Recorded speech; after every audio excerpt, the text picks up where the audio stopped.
నేను తీస్తానా నువ్వు ఎందుకే మళ్ళీ శ్రావణ ఎందుకే అది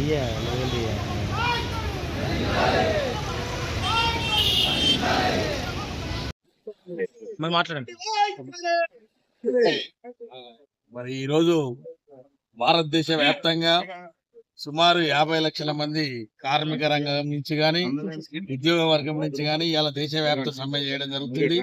మరి ముఖ్యంగా దీనికి కారణం ఈ రోజు కేంద్ర ప్రభుత్వం అన్ని ప్రభుత్వ రంగ సంస్థలను ప్రైవేటీకరణ చేసి అదే విధంగా కార్మిక చట్టాలను మార్పు చేసి మరి కార్మికులకు కొట్టగొట్టే విధంగా కేంద్ర ప్రభుత్వం వైఖరి ఉంది. మరి ముఖ్యంగా మా విద్యుత్ సంస్థల విషయానికి వస్తే ఇలా భారతదేశం లోపల అన్ని విద్యుత్ సంస్థలను ప్రైవేటీకరణ చేసి ఆదాని అంబానీకి తారు చౌకగా అమ్మడానికి కేంద్ర ప్రభుత్వం ప్రయత్నం చేస్తుంది.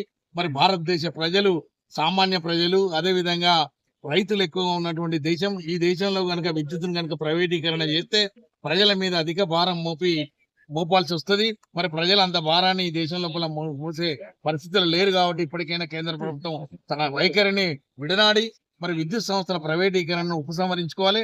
అదే విధంగా విద్యుత్ సవరణ బిల్లు 2003ను వెంటనే ఉపసంహరించాలి. మరి ఫ్రాంచైజ్ సిస్టమ్ గానీ స్మార్ట్ మీటర్ల ప్రవేశపెట్టడం గానీ ఉపసంహరించుకోవాలి. ఎందుకంటే స్మార్ట్ మీటర్ల బిల్లును కూడా మరి వినియోగదారుల మీదనే వేసి వేల రూపాయలను దండుకోవాలని ఇలా పెట్టుబడిదారులకు ఈ విద్యుత్ సంస్థలను అన్నింటినీ కూడా అమ్మేసి కారు చౌకగా అమ్మేసి మరి విద్యుత్ సంస్థల మీద ఆదాని అంబానీల పెత్తనం పెట్టడానికి కేంద్ర ప్రభుత్వం ప్రయత్నం చేస్తుంది. మరి ఇప్పటికే సామాన్యులు భరించలేనటువంటి విద్యుత్ టారిఫ్ ఉంది. ఇదే కనుక ప్రైవేట్ అయితే మరి టారిఫ్ను భరించే పరిస్థితి ఉండదు. అందులో రైతుల పరిస్థితి అగమ్య గోచరంగా ఉంటది. కాబట్టి ఇప్పటికైనా కేంద్ర ప్రభుత్వం తన మొండి వైఖరిని విడనాడి మరి విద్యుత్ సంస్థల ప్రైవేటీకరణను, ప్రభుత్వ రంగ సంస్థల ప్రైవేటీకరణను, కార్మిక చట్టాల మార్పును ఉపసంహరించుకోవాలని మీ ద్వారా తెలియజేసుకుంటున్నారు. ఇదే పంట కనుక కొనసాగితే మరి దేశవ్యాప్తంగా ఉన్నటువంటి 50 లక్షల విద్యుత్ ఉద్యోగులు ఉన్నది ఇలా భారతదేశ వ్యాప్తంగా.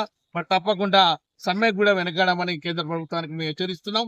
మరి విద్యుత్ ఉద్యోగులతో పెట్టుకుంటే మరి ప్రభుత్వాల పతనం తప్పదని కూడా మీ ద్వారా తెలియజేస్తాం. పేరు శ్రీధర్, ఇనుగాల శ్రీధర్. నేను టిఎస్పీ కో చైర్మన్ ని, మరి 327 INTC సెక్రటరీ చెప్పారు.